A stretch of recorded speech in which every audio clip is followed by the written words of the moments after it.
আসসালামু আলাইকুম। আজ আমি রান্না করব লটকি শুটকি দিয়ে আলু দিয়ে ভুনা করব। প্রথমে আমি পেঁয়াজ রসুন বাটা, আদা বাটা, জিরা বাটা ব্লেন্ড করে তেলে দিয়ে এটা ভালোভাবে কষিয়ে নিচ্ছে।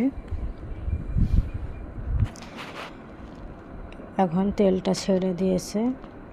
আমি এতে ব্লেন্ডারের ভিতরে যে মশলাটা লেগেছিল সেটা একটু পানি এর ভিতরে ঢেলে দিব, দিয়ে আর একটু নেড়ে নিব।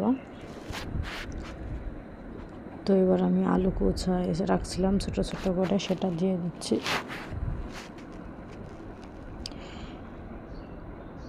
এবার দেওয়ার পর আমি এটা কষিয়ে নিচ্ছি।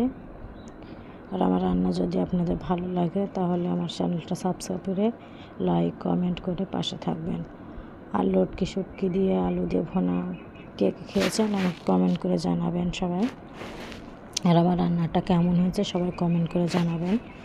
তো এরপরে আমি লটকি শুটকি আগে থেকে গরম পানি দিয়ে ভেজে তারপরে ধুয়ে পরিষ্কার করে রাখছিলাম, সেটা এখন দিয়ে দিয়েছি। তারপরে আমি এবার কিছুক্ষণ নেড়ে নামিয়ে নিলাম। দেখুন সবাই, রান্নাটা অনেক সুন্দর দেখাচ্ছে, কালারটা অনেক সুন্দর হয়েছে। তো আমার ভিডিও দেখার জন্য সবাইকে অনেক ধন্যবাদ। ভালো থাকবেন সবাই।